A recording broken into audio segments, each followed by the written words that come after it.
Sir अभी मैंने screen टेढ़ा करा पर काम चल जाएगा। हाँ वही है, कुछ हमने भी टेढ़ा किया है, बट जैसे चलाइए हम फिर से इसको चेक करेंगे problem. So pronouns are of various types. First is personal pronoun.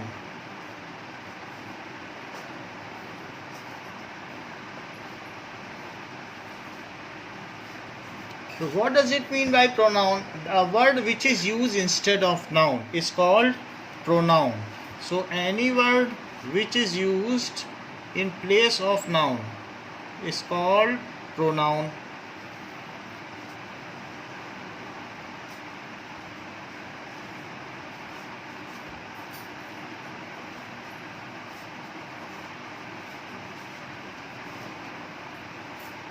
तो जो नाउन की जगह पे कभी भी यूज़ होगा उसको प्रोनाउन कहेंगे। जैसे राम की जगह अगर हम ही का यूज़ कर रहे हैं तो उसको प्रोनाउन कहेंगे।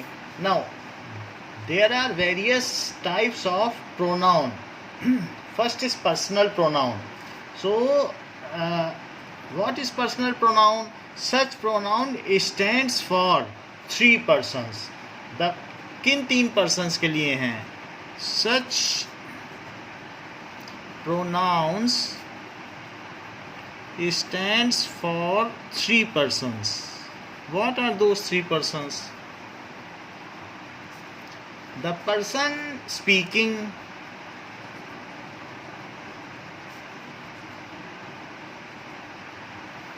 उसको कहेंगे first person, and the person spoken to या लिसनिंग, जिससे बात की जा रही है, जिसको एड्रेस किया जा रहा है, spoken to otherwise listening, that is second person. And इसके अलावा एक और काइंड का पर्सन है, वो कौन है?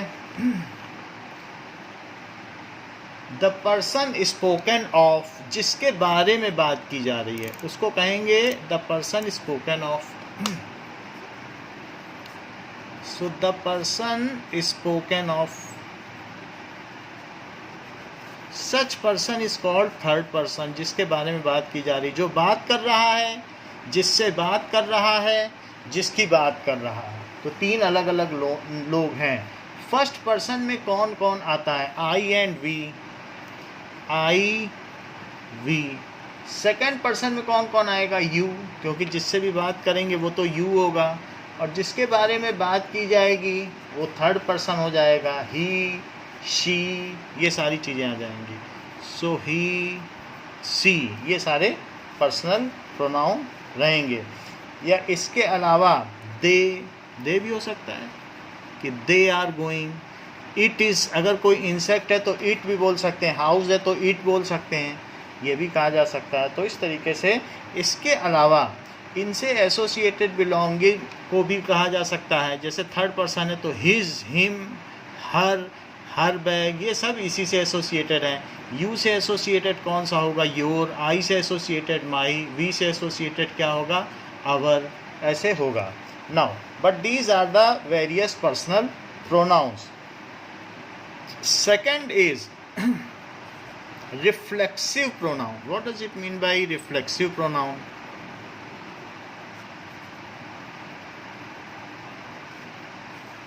Now, reflexive pronoun is that pronoun which is associated with self, like they hit themselves. I washed clothes myself, मैंने खुद अपने कपड़े धोए। So I washed cloth myself. They hurt themself, उन्होंने खुद अपने को चोट पहुंचाई। दे हर्ट देम सेल्व्स, उन्होंने अपने आप को खुद चोट पहुंचाई। माई सेल्फ, तो इसी तरीके से मैंने अपने कपड़े खुद धोए तो माई सेल्फ हो गया। ठीक है। You do job your self, तुम अपना काम खुद करो। you do it yourself.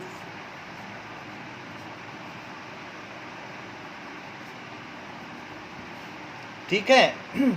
Everybody should do job oneself. सबको अपना काम खुद करना चाहिए.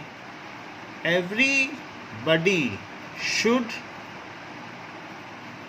do routine job oneself. इस तरीके से. So we इसी तरीके से we enjoyed ourselves. हमने खुद अपने में आनंद लिया.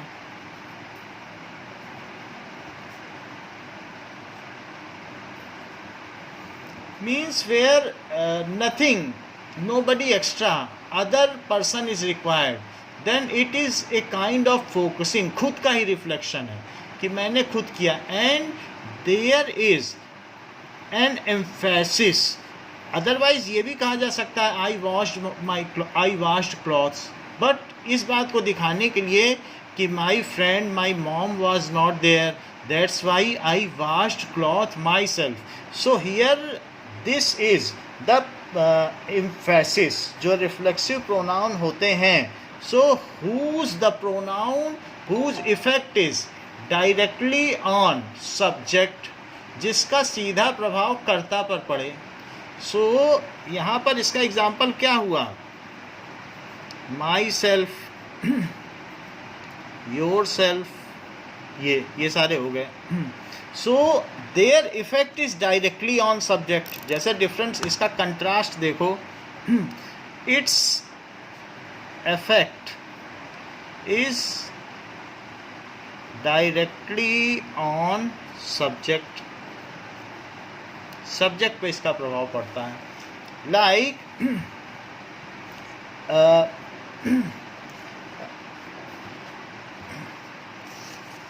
अब आप देखिए, नेक्स्ट इज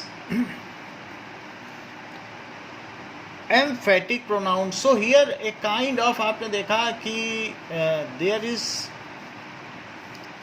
इस पर एक विशेष जोर दिया जा रहा है. वन सेल्फ तो एक जोर दिया जा रहा है ना. What is emphatic pronoun? Third one is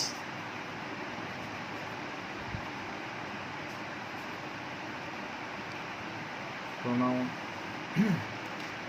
तो इसमें अगर हमें और ज़्यादा जोर देना हो तो फिर हम क्या करेंगे? आई वॉश्ड क्लॉथ्स माई सेल्फ. और इसको हम कहते हैं कि हमें और अभी जोर देना है, इस चीज़ को मुझे बड़ा करके बताना है. तो एज ए प्रोपेगेंडा लोगों को बताना है कि देखो कितना गलत हुआ मेरे साथ. आई माई सेल्फ वॉश्ड क्लॉथ्स. मैंने खुद कपड़े धोए. एक होता है मैंने कपड़े खुद धोए, तो उसमें इतना एम्फेसिस नहीं आ रहा है.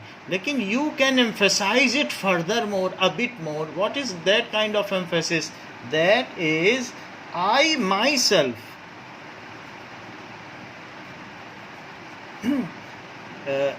washed clothes. They themselves hurt.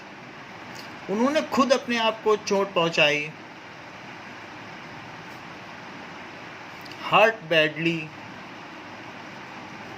तो इस तरीके से here we are seeing that where the self or selves are having an direct impact or emphasis on subject, where self or selves have emphasis and direct impact on subject. थोड़ा सा फ़र्क है, बाकी तो वही चीज़ है. आई वॉश क्लॉथ माई सेल्फ बोल दो तो रिफ्लेक्सिव है. आई माई सेल्फ वॉश क्लॉथ्स कर दो तो ये एम्फेटिक है. लेकिन बोलने का तरीका बदल जाएगा. इसको आप सिंपली नहीं बोल सकते हो कि I myself wash cloth. I myself washed clothes, इसको ऐसे बोलना पड़ेगा. However in this case I closed watch myself. So it may be general. So it is a kind of declarative. However, here is a more, a bit greater than declarative, that you are emphasizing also I myself washed clothes. They themselves heard. So in this way you have to pronounce in other way also. Now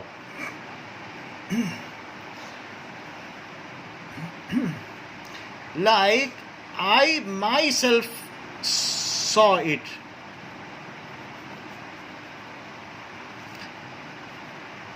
Suryansh इसका क्या मतलब है? I myself saw him. Sir इसका मतलब मैंने खुद ही उसको देखा। हाँ, मैंने खुद उसको देखा वहां जाते हुए। सो मैंने इस चीज में एक तरीके का एम्फेसिस आ रहा है, मैंने खुद उसे देखा, यद्यपि वो मर गया था। Then also I saw him, I myself saw him. So here it is this. So next is demonstrative pronoun.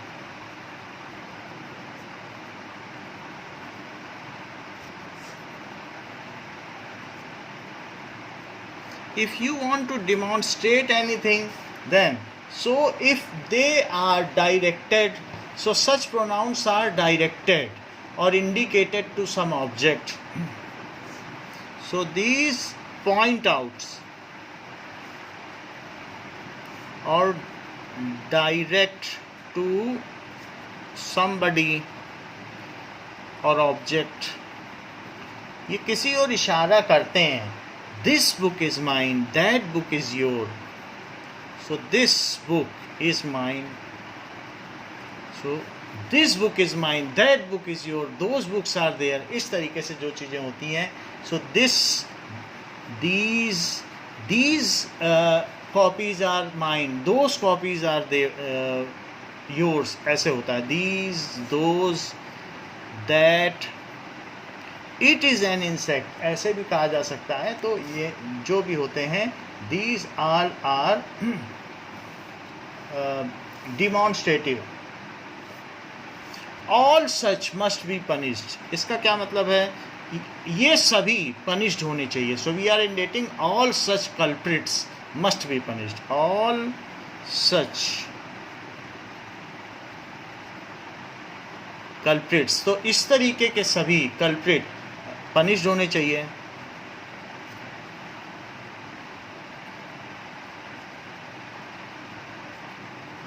Now such is kind of demonstrative pronoun, इस चीज को डिमॉन्स्ट्रेटिव कहेंगे। नाउ नेक्स्ट इज, हाँ, So the last sentence that you have written is all such culprits must be punished. So the demonstrative noun will be such or all. All. That Okay, is all. It is all only. All such must be avoided. ठीक है, book तो all ही कहती है कि all यानी वे सभी। all का मतलब है that such kind of people, that is italics में जो लिखा है। सो इसका मतलब क्या है कि ऐसे जितने भी लोग हों। इसका मतलब क्या हुआ कि यही नहीं, और भी जितने ऐसे लोग हों। So we are indicating not this person, we are indicating to all those who are like this. So इस तरीके से बोला जाएगा ऑल सच कल्प्रिट्स, इस प्रकार के जितने दोषी हैं उनको सजा मिलनी चाहिए। Now next is indefinite pronoun. हाँ बोलो। द कल्प्रिट्स मतलब दोषी। दोषी, जितने भी इस तरीके के जिनमें दोष हो, अपराधी। All such culprits must be punished.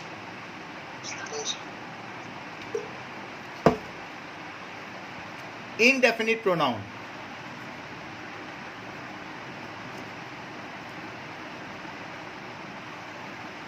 that is a pronoun which is not indicating to any definite things. Those such things are directed to a definite objects or person. However, these things, so these are not indicating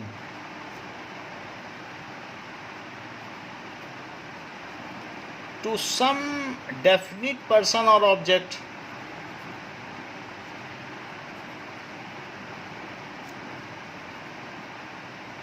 Like ये कहा जा सकता है कि some are born great, so it is a proverb. However, I am not certain who are great, but it is a proverb. कुछ तो जन्मजात महान होते हैं. That is, some are born great. So there may be some persons who are born great, जिनके आने से क्या हो जाता हो, कहीं सुपरनोवा गिर जाता हो, उल्का पिंड गिरने लग जाए, तारे टूटने लग जाएं. Some are born great. There is a change in nature. Anything something is reflecting around in surrounding, then we will say some are born great. Now many are mad after material things, but again here we are not pointing to any particular thing, it is in general. Many are mad about material things. बहुत सारे लोग भौतिक पदार्थों की ओर पागल हुए जाते हैं. material things, कि ये चाहिए, वो चाहिए, ऐसी चीज़ चाहिए, वैसी. So these are materialistic. Whatever is ephemeral, जो नश्वर है, जो जल्दी ही नष्ट हो जाने वाला है, उसे materialistic वर्ड कहा जाता है. एक होता है materialistic, एक होता है इटर्नल, जो शाश्वत है, जो कभी नष्ट ना हो, तो उसे इटर्नल कहेंगे. और जो नष्ट हो जाए उसे एफेमरल कहेंगे. Our body is ephemeral. हम जन्म लेते हैं और मर जाते हैं. So many are mad about material things. Here many is a kind of indefinite pronoun. None but the brave deserve the prize. None but the brave deserve celebration.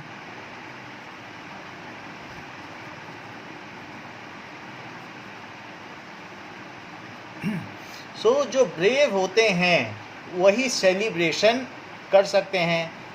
सो इस तरीके से वीर भोग्या वसुंधरा, ये जो वसुंधरा है, धरती है, वो वीरों के द्वारा भोगे जाने योग्य है. सो इस तरीके से किसको अधिकार है सेलिब्रेशन का? It is only the brave. तो यहाँ पर none but the brave. So none is italics. It is, इसका मतलब है कि केवल वीरों को. It is not indicating to anybody. Whoever is brave, that deserves celebration. So all are mortal. Anisha, what does it mean by all are mortal? Sir, हाँ sir ऊपर वाले सेंटेंस का many are mad about material things का मतलब क्या है sir? बहुत सारे लोग पागल हैं संसारिक चीज़ों के प्रति. ये मिल जाए, ज़मीन मिल जाए तो पैसा मिल जाए. They are rushing about material things. However, at the end of life, the sum of all mathematics is zero. ऐसा नहीं है कि धीरू भाई अंबानी का मैथमेटिक्स ज़ीरो से बड़ा हो. वो भी सब छोड़ कर गए. और the one who is leading a normal life also ends with total sum of zero. Then also many are rushing. They are not giving quality time to their family.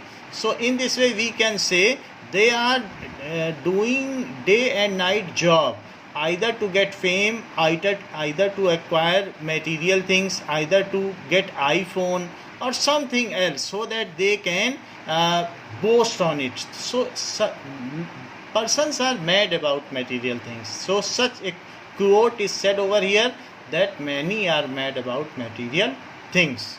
Though there is very less required for livelihood, then also they are mad about more things. That is a kind of greed or craze. ठीक है, समझ में आ गई बात? All are mortal. So Shreyan, what does it mean by all are mortal? Sir mortar का मतलब तो मुझे नहीं पता सर. मोर्टल का मतलब है सभी. यहाँ मोर्टल है, मृत्यु अवश्यंभावी है, सबका मरना निश्चित है. सो जितने भी चीज़ें हैं, एक होता है अजर और एक होता है अमर, और उसकी तरफ दूसरी तरफ होता है कि जो नश्वर. नश्वर का मतलब ये शरीर नश्वर है. नश्वर का मतलब नष्ट होने वाला. तो हम सभी लोग क्या हैं? नश्वर हैं. मतलब सबका मरना निश्चित है. हाँ, ऑल आर मोर्टल.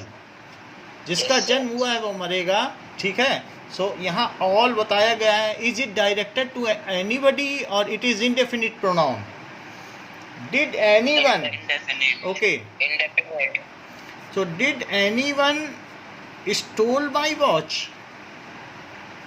तो स्टोल का वो हो जाएगा, डिड लगा है, so that is steal my watch.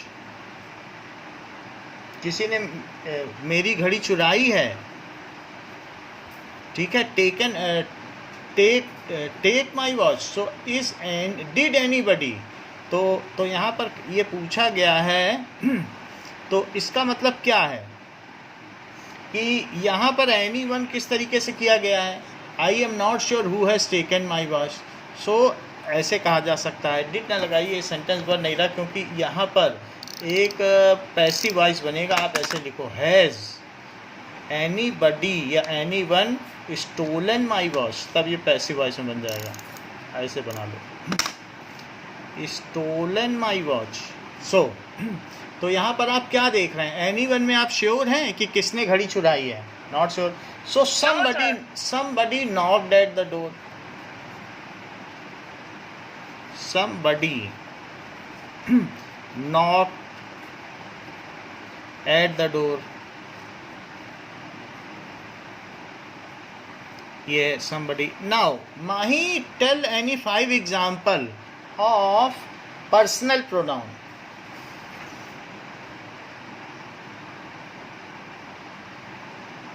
Mahi, yes sir. बताओ पर्सनल प्रोनाउन के 5 एग्जाम्पल।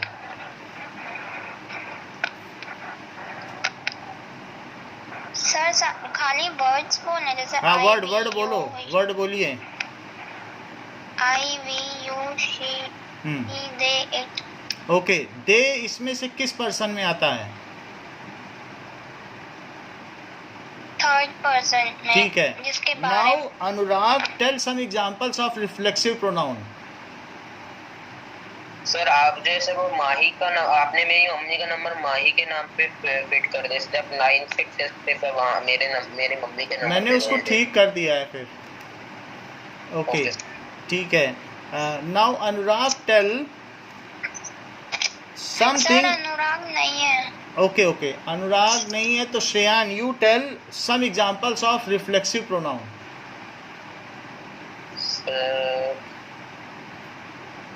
मैं बताऊं सर? मैं बताऊं? सर मैं बताऊं? श्रेयान भी नहीं है। नहीं सर, हाँ, श्रेयान बताओ फिर। सर उसको नहीं आता। ओके, प्रांजल। सर आपको हमारी आवाज आ रही है? हाँ, आ रही बेटा। प्रांजल। ओके सर, श्रेयान को नहीं आता। Sir myself, ourself, yourself, himself. Okay. Now Srijan, tell something about demonstrative pronoun. Sir और हो जाएगा तो उसका एग्जांपल में सर। डिमॉन्स्ट्रेटिव, श्रीजन। प्रवीण आपसे पूछते हैं, रुकिए। हाँ, Srijan. Okay, Praveen, tell about demonstrative pronoun. Sir these, those, that. Okay, very good. Now, Ayush, tell something about indefinite pronoun.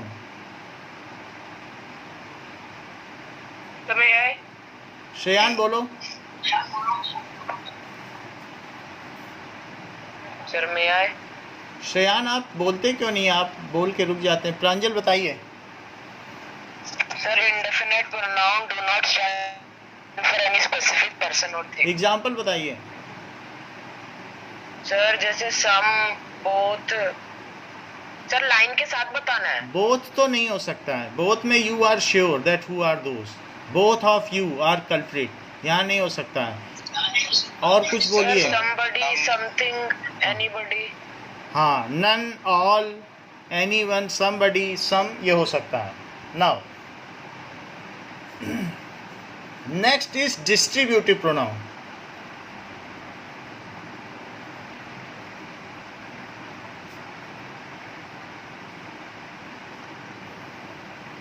सो ये नाउन के ही प्लेस पर आते हैं, बट डिस्ट्रीब्यूटिव दैट इज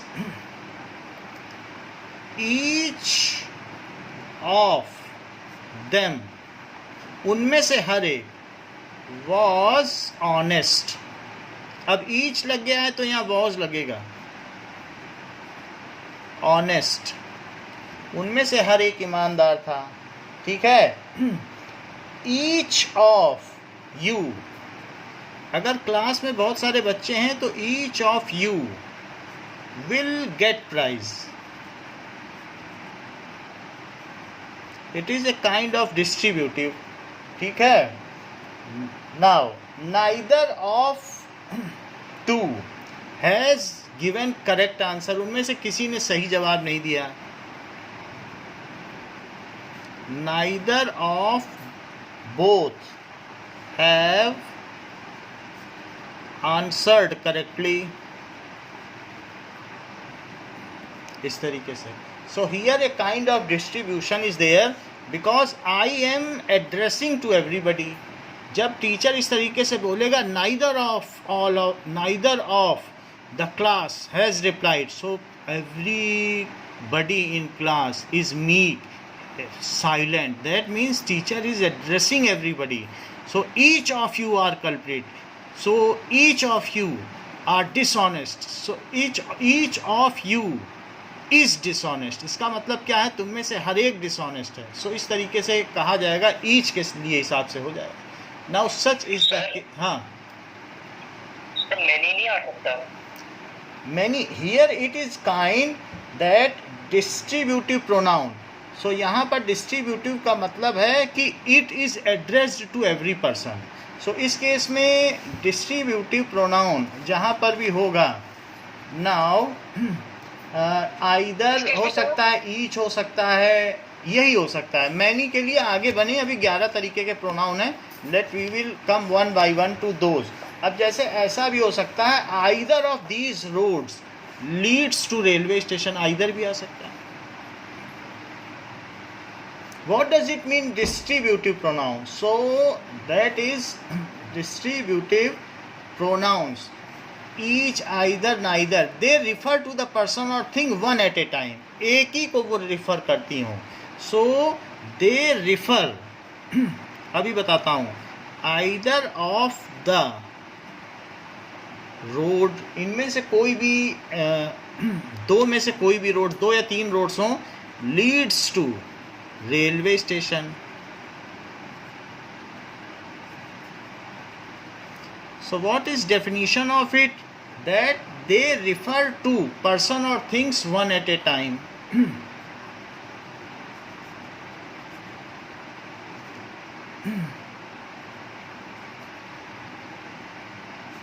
जैसे कि आपने कहा मैनी आ सकता है कि नहीं, सो मैनी इंडेफिनिट में आ सकता है, लेकिन यहाँ नहीं आ सकता है क्योंकि ये सिर्फ एक बार में एक को ही रिफर करती हैं। Thing one at a time. या तो ये सड़क रेलवे स्टेशन जाती है, या ये जाती है, या ये जाती, कोई एक ही जाती होगी। तो इस तरीके से आइदर, नाइदर, ईच, ये सारे इसमें आ सकते हैं। Okay, next is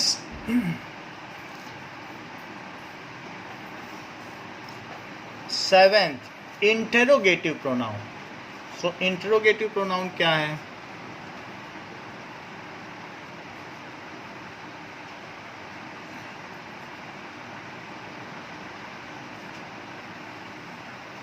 So such pronouns are asking something. So when there is a question and some pronoun is used, in that case it is interrogative pronoun. Now like these are used to ask question. ऐसे क्यों? ask question. जैसे I am going to station, where are you going? Now at the place of station the word used is where. So where are you going? I am eating dosa, what are you eating? सो डोसा की जगह क्या आ गया? What are they eating?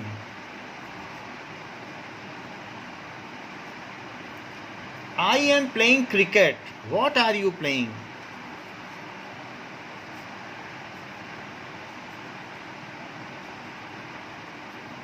They are living in Delhi, where are they living? ठीक है, this book is Rama's, whose book is this? तो it is a kind of Ram के place पर आया है, whose book is this? I am Ram, who are you? Ram की जगह आ गया इस तरीके से। सो हु, वेयर, व्हेन, इन सभी चीज़ों का whom did you meet yesterday? Whom did you meet? वैसे अगर did हट जाए तो ये met हो जाए yesterday, बट did के लगने पर फर्स्ट फॉर्म आ जाती है। whom का मतलब किससे।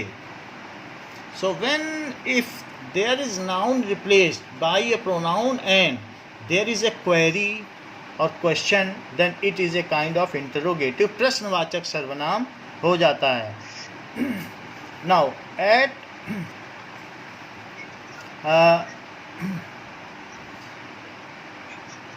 what can give him relief? Can give him relief. So मरीज को क्या चीज़ आराम दे सकती है? Now you can say that is remdesivir injection can give him relief. So anything you can say, सब oxygen supply can give him relief. So what can give him relief? So here what, whom, who, whose, where, what, इस तरीके से these all are interrogative pronoun. Now what is relative pronoun?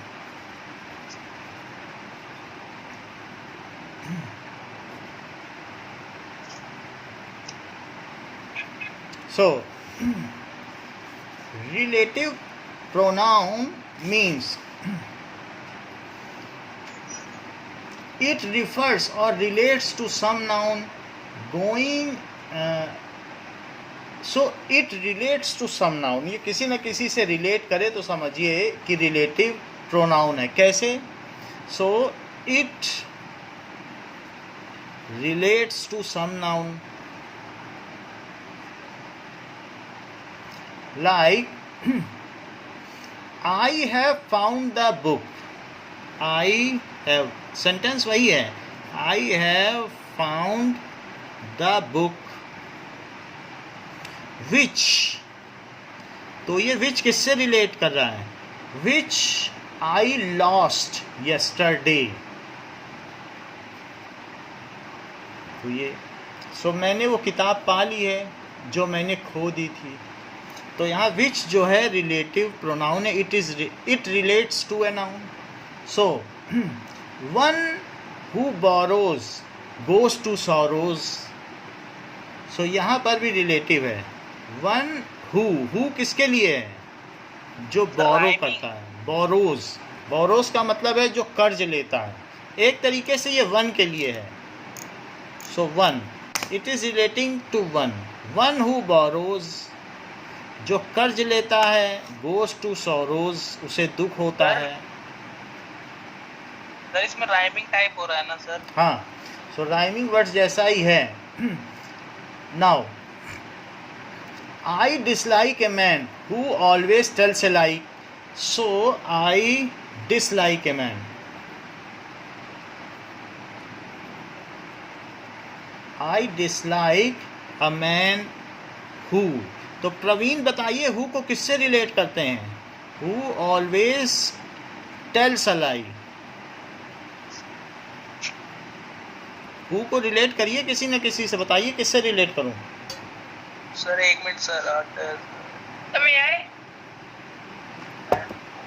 Sir लाई नहीं, बोलो Suryansh. Yes, it is related to man, क्योंकि मुझे वो आदमी पसंद नहीं है, जो उस आदमी के बारे में बात हो रही है जो झूठ बोलता है। ठीक है? So such kind of things which is just relating to a noun which is coming just before it, and the noun appear just before pronoun. The noun appears, आपको सोचना नहीं पड़ेगा, just before pronoun. तो pronoun से पहले आती है. Now next is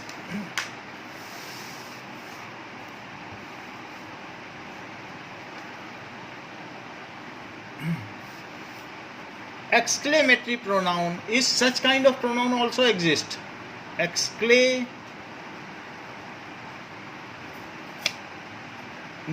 pronoun. विस्मया बुद्धिबोधक सर्वनाम, जिससे विस्मय होता हो. So the pronouns which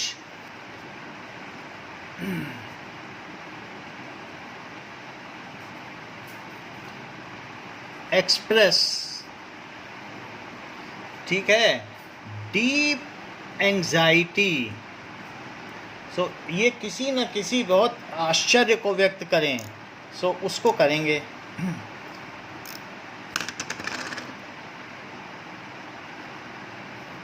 या फीलिंग को, strong feeling,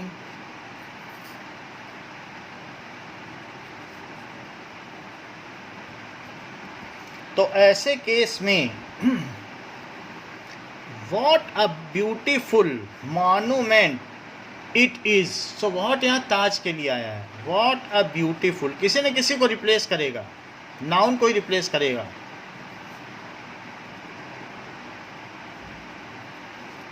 It is, and it comes with exclamatory sign.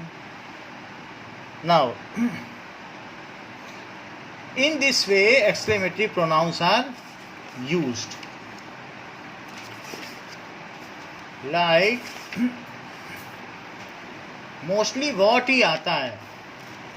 Sir हाँ, सर सच हो सकता है, such a good man was Ram, ऐसे.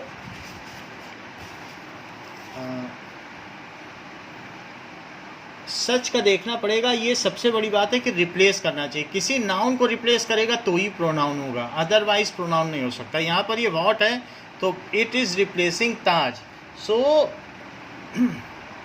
जैसे कि यहाँ पर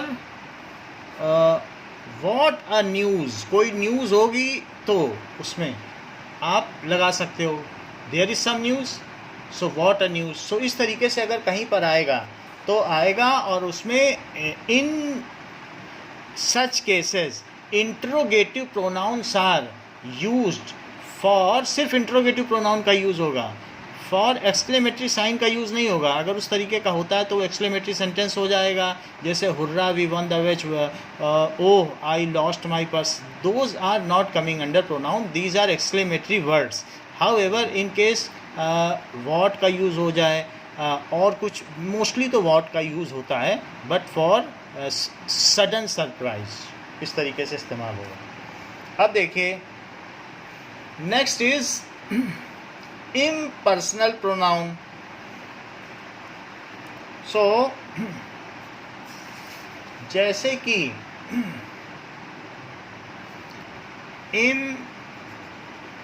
impersonal pronoun,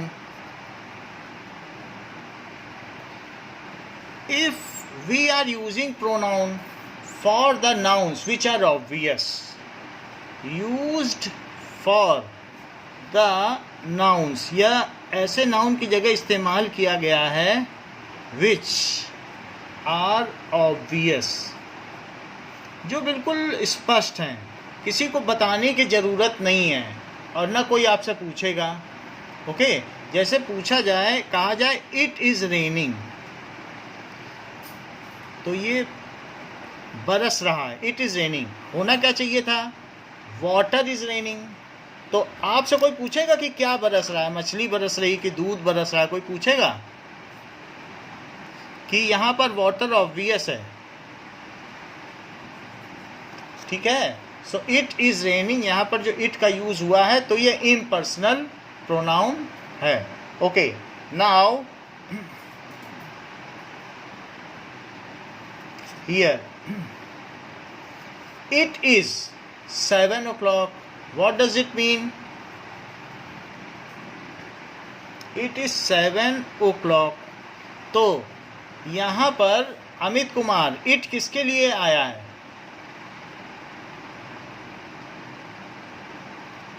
हिमांशु, इट किसके लिए आया है?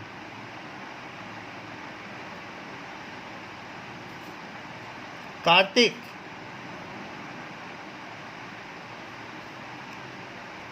सो time is 7 o'clock.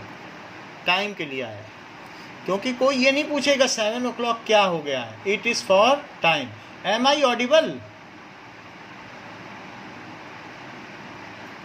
M I audible और नॉट? सर हम ऑडिबल है, लेकिन आपकी ब्लर हो गई है और पॉज भी हो गई. पढ़ाओ सर, पढ़ाओ. Okay okay.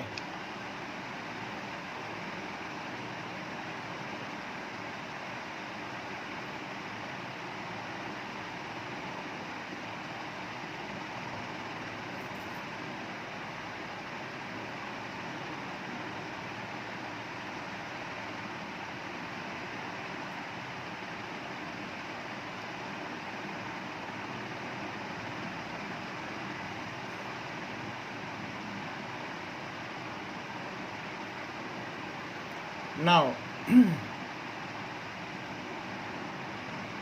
Sir mike on कर लीजिए.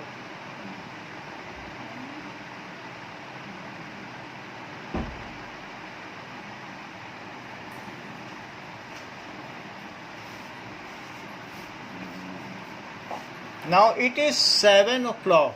So 7 o'clock यहाँ पर बताया गया, तो टाइम इज 7 o'clock.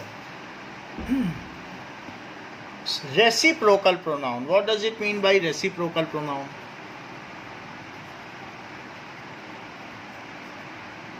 सर एक बार वापस समझाना है. impersonal pronoun. Impersonal pronoun is coming for those nouns which are obvious. If I am saying that it is raining, then nobody is going to ask that what is raining, because it is only water which is going to rain. So in many cases it is understood what is raining.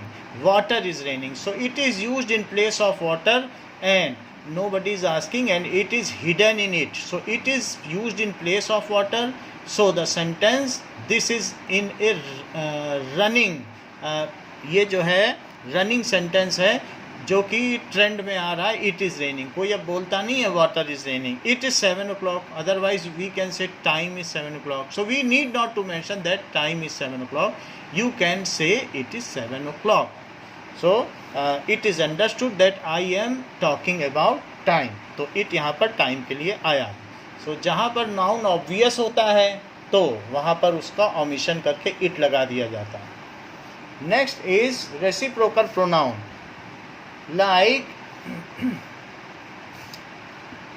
if two pronouns mutually interact with each other, if two pronouns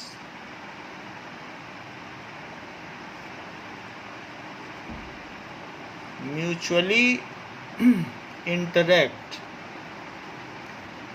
with each other, परस्पर एक दूसरे से संबद्ध हो, जैसे कि Ram and Hari fought with each other.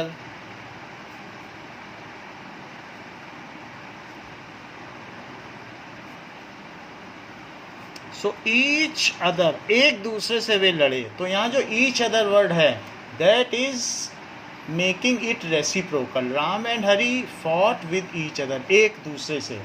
So it is interacting. Okay. Now, nation fought one another.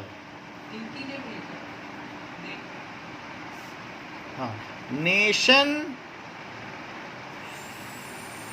fought one another.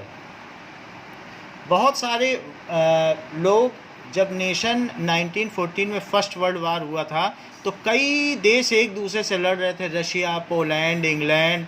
So there are many countries involved in this. Germany, Prussia. So there were many countries, and America also in 1918 landed to war. So nation fought one another. एक दूसरे के खिलाफ उनके कुछ अपने personal issue थे और उसी की वजह से ये सब हुआ.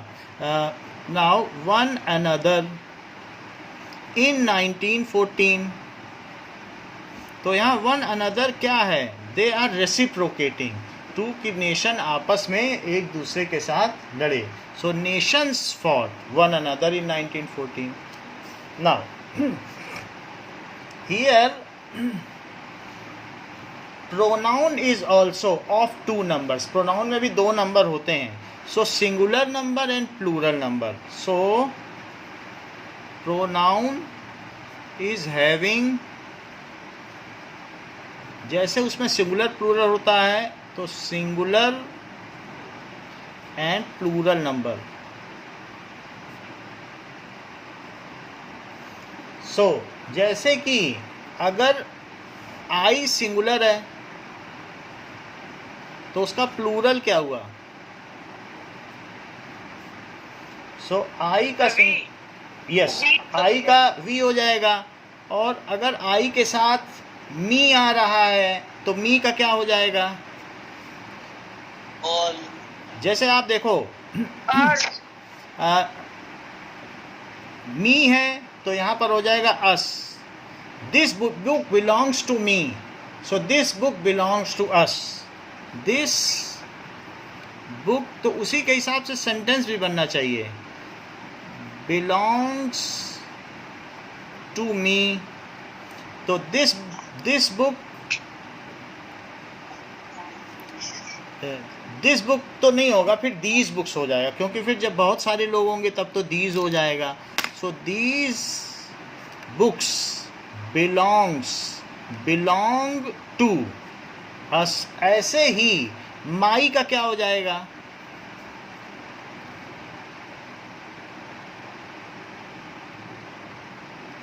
This is my book.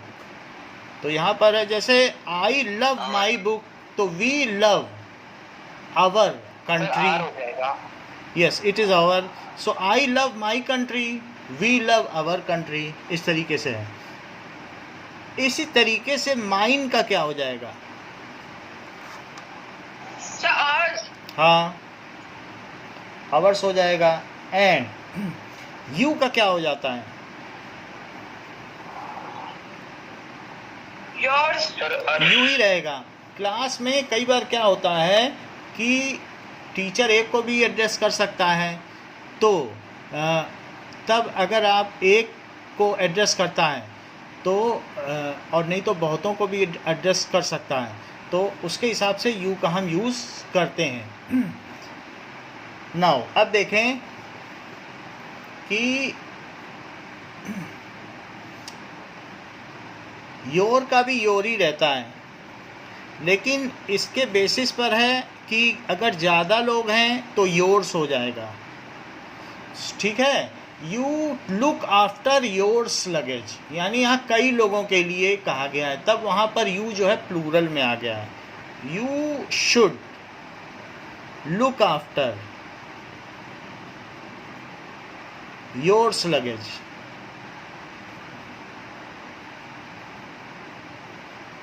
ठीक है. और जबकि यहाँ पर क्या है कि you look after your luggage. Luggage में ऐसा नहीं लगता. Look after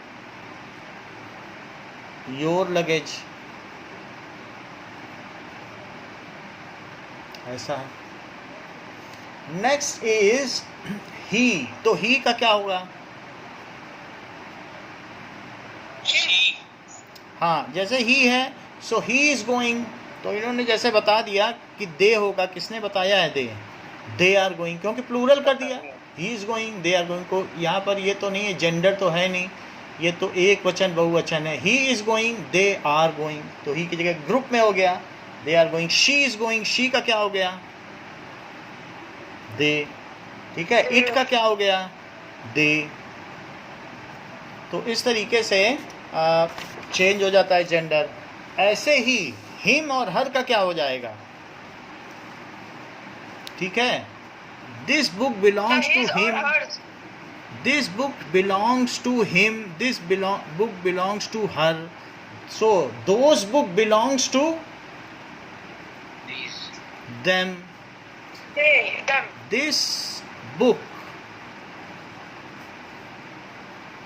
belongs to him. So those books, जब books आ जाएगा तो belong हो जाएगा, क्योंकि प्लूरल के लिए बिलोंग होता है, बिलोंग टू देम। इसी तरीके से now his, so his tiffin, तो हिज का क्या होगा, हर का क्या होगा, her tiffin, so it is there, there होगा। हाँ, so it is there, it's, इन सभी की जगह ये हो जाता है। Now we will come to next part of speech. So this much was about pronoun. अब देखिए कुछ एक सेंटेंसेस हैं जिसमें हमको ये फिल करना है, तो फिल इन द ब्लैंक्स देखते हैं। Sir, gap filling.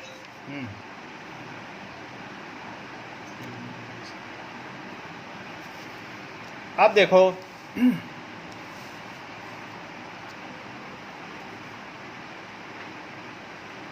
So such are syntax. So syntax में देखेंगे कि जो रॉन्ग वर्ड है उसको हम करेक्ट करेंगे।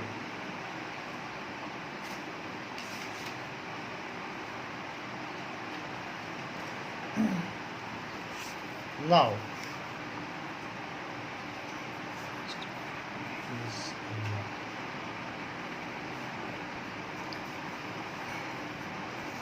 कुछ चीज़ें और देख लें, उसके बाद सिंटैक्स पे आते हैं, करेक्टिंग पे। Every man must bear, every man must bear his ill luck. कुछ ना कुछ कभी गड़बड़ हो जाए तो उसे अपना बुरा समय मान लेना चाहिए। हिज इल लक, तो उसे उसको that is such kind of thing should be adjusted in mind. So all man अगर आ जाए तो मस्ट बियर, अब आगे यहाँ क्या लिखा जाए,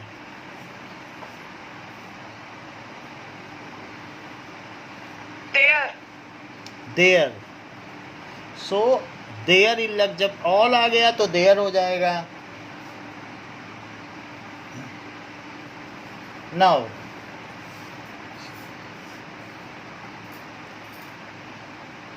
it is me whom you called. इस सेंटेंस में क्या गलती है, इसको करेक्ट करना है। तो यहाँ पे इट नहीं आएगा सर। हाँ, इट इज करेक्ट। जैसे कि इन्होंने बताया कि it is I whom you call, कभी भी मी नहीं लगेगा, क्योंकि मी एक पॉजेसिव केस है। This book belongs to me, यहाँ पर कोई ऑब्जेक्ट नहीं है, तो इस वजह से जहाँ पॉजेसिव का केस हो, ये बुक मेरी है, तब तो मी लगाना ठीक है। और जब खुद के लिए बात आती है तब वहाँ आई लगाना ठीक है। जैसे कि ही इज टॉलर देन, तो अब इस सेंटेंस को पूरा करो। ये सेंटेंस गलत हो गया, ये सही हो गया, यहाँ ये गलती थी। सो ही इज टॉलर देन, तो इस सेंटेंस को पूरा करिए। इसमें आई आएगा या मी आएगा? यस, ये करेक्ट बता रहे हैं, क्योंकि यहाँ पर पॉजेसिव केस देखा जाता है। मी का मतलब मेरी किताब, this book belongs to me, तो जब ऑब्जेक्ट होगा तभी उसके साथ ही मी आएगा। जैसे देखो दिस, अभी समझ लो, this book belongs to me, तो मी किसके साथ आया बताओ? तो मी एक बिलोंग्स टू के साथ आया, किसके लिए? कि बुक के लिए। So it is, the book is possessed by me. Me तभी आएगा जब वो किसी वस्तु का वो रखवाला हो, रखने वाला हो। तो यहाँ तो ऐसी कोई चीज़ नहीं है कि किसी ऑब्जेक्ट के साथ क्या आप इसको किसी को एसोसिएट कर रहे हो। So me is possessive case. Possessive case का मतलब क्या है? Me is possessing the book, me is used to possess book. अब ऊपर के सेंटेंस देखो, इस तरीके के सेंटेंस जिसमें हम कुछ करेक्ट करते हैं उनको सिंटैक्स कहते हैं। दैट काइंड ऑफ सेंटेंसेस जिसको हम कहते हैं कि हमें करेक्ट करना है, सो इस ग्रामर को कहते हैं syntax. We should know the rule of grammar, उसको कहेंगे कि सिंटैक्स सीख रहे हैं। So we are learning syntax. तो हमने यहाँ क्या बताया? He is taller than. Me क्यों नहीं लगाया बताइए? आई क्यों लगाया? क्योंकि किसी के साथ it is not possessing any object. हाँ, यही बात है, इसीलिए हमने इसमें ऐसा किया है। नाउ नेक्स्ट इज कि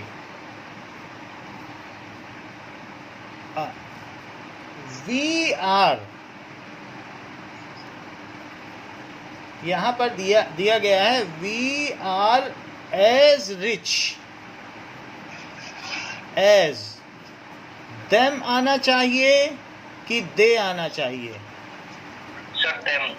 हाँ, ये करेक्ट बता रहे हैं। अब ये दे क्यों कह रहे हैं भाई? सही तो है सेंटेंस, किसने बताया है? जिसने भी बताया हो, तो दे क्यों बोल रहे हैं कि दे आना चाहिए? और इसमें ओमिशन भी है, एज दे आर, वो लिखा नहीं गया है। ग्रामर में कई बार चीज़ों का लोप हो जाता है, ओमिशन हो जाता है, गायब हो जाती हैं।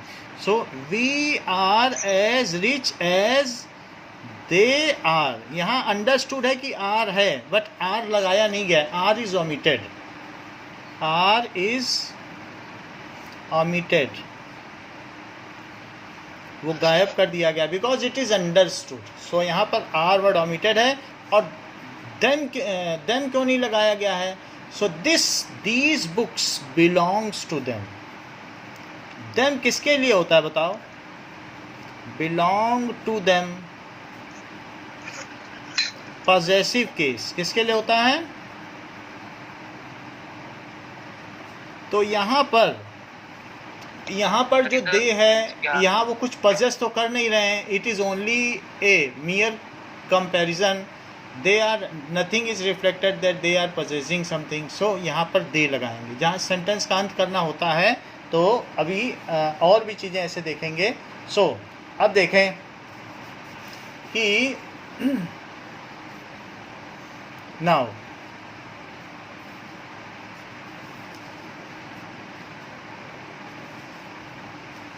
you and I went together।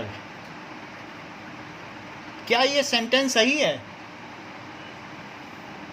कि गलत? नो सर, गलत है। हाँ, कैसे इन्होंने बताया? क्यों?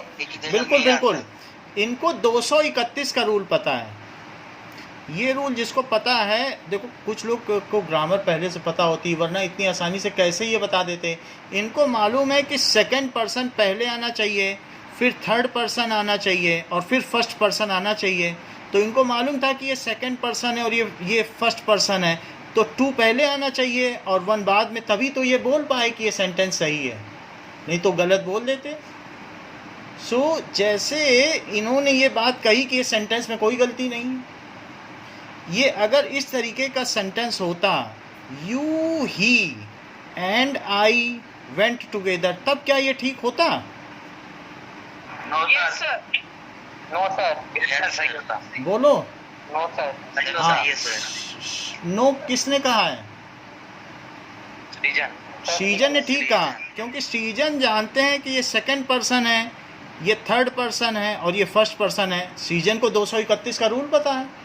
भाई जिसको 231 रूल पता है उससे गलती क्यों होगी? उन्होंने कहा no sir, it is correct. You he and I went together. भाई उनको चीजें पता है तो गलत क्यों होगा? यू, अब इसी तरीके से होता है, यू हरी एंड आई, ठीक है, इस तरीके से हैव गॉन टू फेयर, हम लोग मेले में गए। क्या ये सेंटेंस सही होता? Yes sir, yes sir. क्योंकि 231 रूल पता है, तो ये सेंटेंस सही हो जाता। अब देखो कि एक और चीज देखिए कि अगर मान लें कि यहाँ पर इस तरीके का प्रोनाउन आ जाए जो कि हर एक को इंडिविजुअल ऑब्जेक्ट्स को रिलेट करता हो, तो ऐसे केस में क्या होगा? Now there is one rule, that is distributive pronoun के केस में। सो एक क्वेश्चन और पूछा गया है कि each book and each pen. अब यहाँ वाज आएगा कि वर? At its place.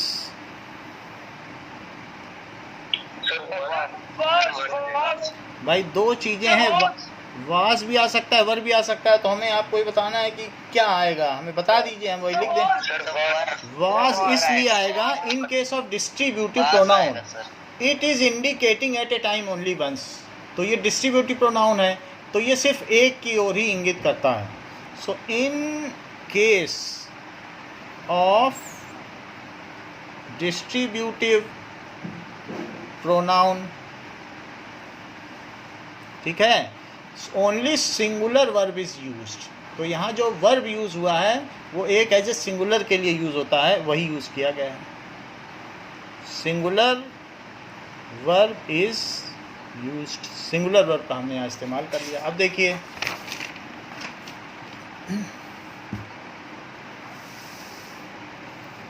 एक और सेंटेंस है जिसमें प्रेजेंट इंडेफिनिट का यूज करना है, ग्रामर का भी यूज आ गया।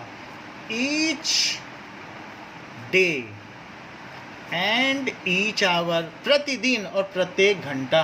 Each day and each hour. Bring its duty की ब्रिंग्स इट्स ड्यूटी, हमारे लिए कोई ना कोई नया काम लाता है, तो ब्रिंग्स या ब्रिंग। यस, जैसे कि कार्तिक ने बताया कि यहाँ पर each day and each hour, तो कार्तिक ने ठीक बताया। ब्रिंग्स क्यों बताया कार्तिक ने? क्योंकि जैसे शी ब्रिंग्स वेजिटेबल सिंगुलर की तरह यूज़ किया गया इस पूरे को, किसके लिए? और सिंगुलर होता है तो वर्ब के साथ क्या लगता है? एस या ई एस। तो देखिए तुरंत तो पकड़ लिए, उधर हमने रूल लिखा, इधर कार्तिक ने पकड़ लिया कि ब्रिंग्स होगा। नाउ ओके, सुशील और मोहन, सुशील और मोहन। अब यहाँ पर given me a pen. Now here Himanshu, am I Audible?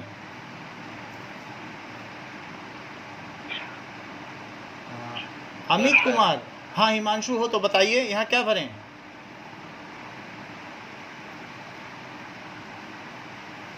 What is to be filled here? Has given me a pen or have given me a pen? Sir, may I? तो मैं आई। बोलो बेटा हिमांशु, बीच बीच में नहीं बोलिए, फिर जो वो बोल रहे हैं वो सुनाई नहीं पड़ता है, because you are not representing Himanshu. हाँ yes, he is very correct. इन्होंने क्यों बोला हैज, हैव क्यों नहीं बोला? क्योंकि आइदर ऑफ देम, या दोनों ने मुझे पेन नहीं दिया, किसी एक ने दिया, either of them, so it is singular. जब एक कोई देगा तो वो सिंगुलर हो जाएगा। नाउ नाइदर राम नॉर लता, इनमें से कोई भी झूठा नहीं है, ना तो राम ना ही लता झूठी है, तो यहाँ इज या आर आएगा। Sir is alive, it is correct, जैसा कि ईशान ने बताया, because it is again only one of them, of them. So either Coca Cola और आइसक्रीम, फ्री विथ थाली, एक थाली लेने पर या तो आपको आइसक्रीम मिलेगी या कोका कोला। किसी रेस्टोरेंट में गए तो यहाँ पर मैं क्या फिल कर दूँ, इज और आर? बोलो is, because it is only one of them is applicable. इसमें है कि इनमें से कोई भी नहीं, और इसमें से है कि इन दोनों में से एक, तो इसलिए इज आ रहा है। So nobody out of them, neither का मतलब क्या है, यहाँ पर क्या होना चाहिए, नो बडी। ओनली वन नहीं लिखना चाहिए हमको, यहाँ क्या लिखना चाहिए, कोई भी दोषी नहीं है, इन दोनों में से कोई झूठा नहीं है, तो क्या लिख देना चाहिए, नो बडी ऑफ देम। तो नो बडी के साथ तो इजी आता है, आर तो नहीं आता है, और यहाँ है any one of them, of them. So it is free with थाली। अब जरा देखें,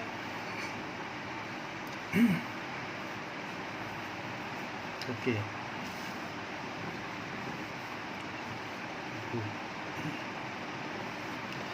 अब 2 सेंटेंस में लिख रहा हूं, द बुक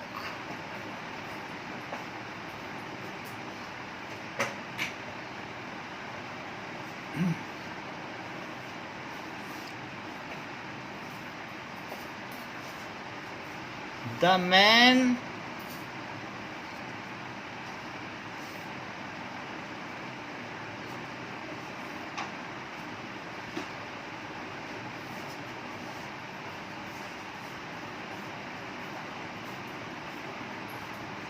दो अलग अलग सेंटेंस हैं, जरा सेंटेंस को देखिए।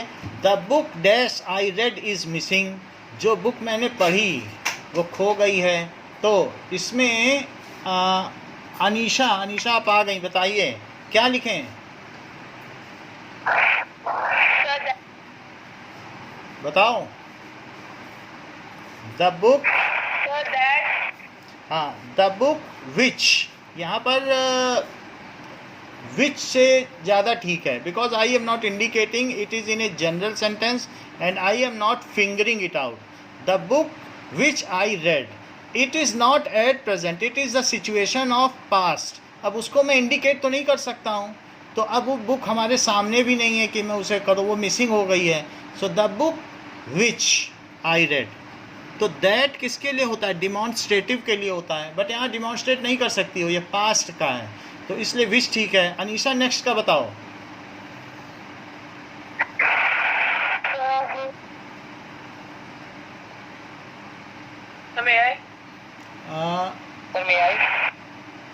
बोलो सीजन, बोलो सर।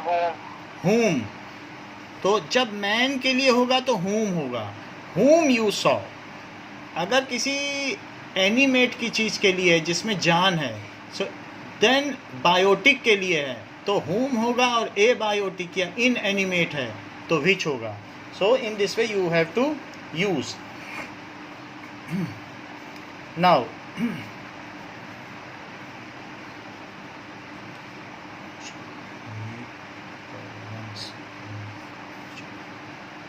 अब देखिए,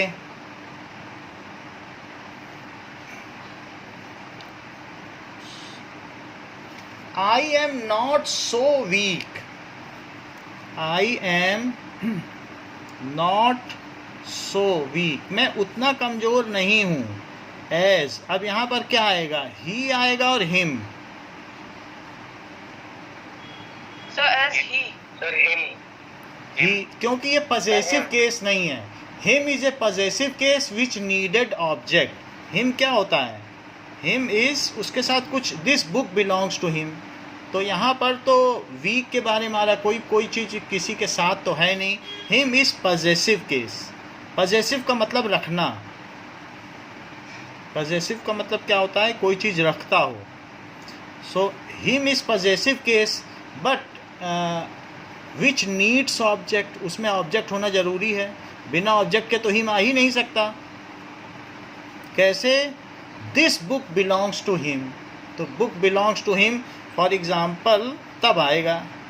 अभी तो बताया था, अभी कितने सेंटेंसेस के कराए थे, भूल जाते हैं आप तो। बिलोंग्स टू हिम, तो अप्लाई करना ही वाइजरी है कि आप उसको अप्लाई कर पाते हो कि नहीं। आपको हमें तो 10 बार बताओ तब हम करेंगे, उसको विजडम नहीं कहते हैं। Now you are wiser than, you are wiser than. अब यहाँ पर क्या आएगा, आई और मी? आई I आई, ठीक है। और अगर कभी हो you are superior, so superior में फिर टू लग जाता है, टू में, सो आई होगा या मी? देखो वाइजर में देन आएगा, सर मी। हाँ, सो कुछ भी हो, so you are superior to I. Again formula वही रहता है, वो तो हम प्रोपोजिशन बता रहे हैं आपको, वाइजर के आगे देन लगेगा, सुपीरियर के आगे टू लगेगा। बाकी यहाँ तो वही चीज़ है, पॉसेसिव केस ही नहीं है। आप क्यों लगाओगे मी? मी तो लगेगा ही नहीं कभी भी, ठीक है। yes sir. चलिए, ही dash work hard, works hard, ठीक है। विल सक्सीड, सूर्यांश बताइए। So options? ऑप्शंस कुछ नहीं है, सर हूँ। बोलिए, कोई बताएगा? मैं बताऊँ कृपया? हाँ बोलो, सर मैं बताऊँ? क्या बताया? सर हूँ। हु ठीक है। Sir he who works hard, वह जो कठिन परिश्रम करता है वही सफल होता है, तो हु ठीक है। I am your friend,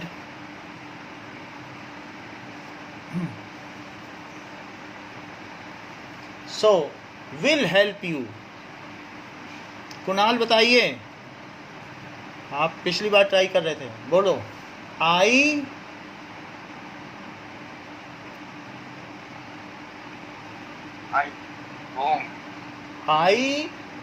who am your friend, मैं जो तुम्हारा मित्र है। यहाँ हु का मतलब जो है, हुम का मतलब है कि हुम किसको, हुम, हु का मतलब है या तो कौन होता है या जो, हु के दो मतलब होते हैं। हु का मतलब, वहाँ पे हूँ के आगे नहीं आएगा क्या? आई हु एम, इज नहीं आएगा, आई हु एम योर फ्रेंड, ठीक है। जैसे इस कभी भी आ सकता है, अगर बोलो आई इज अ प्रोनाउन, तो यहाँ पर इज आ गया, आई इज अ प्रोनाउन। लेकिन I am your friend will help you, I who am your friend, क्योंकि मैं खुद ही बोल रहा हूँ, I am your friend and I will help you. इस सेंटेंस, ये कॉम्प्लेक्स सेंटेंस है, इसके अगर आपको सेंटेंस बनाने हैं, I am your friend so I will help you, I will only help you, ये सेंटेंस इसी तरीके से। समझ में आ गई बात आपको? नाउ तो हु का मतलब क्या होता है, कौन, और हु का मतलब जो, हुम का मतलब क्या होता है, ठीक है, किसको। whom do you like most, whom भी लगा सकते हो, और कई बार आप टू को अमिट भी कर सकते हो, to whom you like most, और सिंपली भी लोग बोलते हैं इसको शॉर्टकट में, whom do you like most, whom do you like most, दोनों सही हैं। अच्छा देखो, whose का क्या मतलब होता है? सर हाँ सर बताइए, सर आवाज आ रही है, बीच में कट रही है, लेकिन बोलिए। सर ये हूँ का सिर्फ जिसको भी तो हो सकता है। देखिए, whom का मतलब किसको, किसको तुम पसंद करते हो, और whose का मतलब क्या होता है, किसकी, सर जिसका। ठीक है। whose book is this, whose pen is this, ये किसका पेन है या किसकी पेन है, ठीक है। सो whose book is this, ये किसका बैग है, is this, समझ में आ गई बात, whose book is this।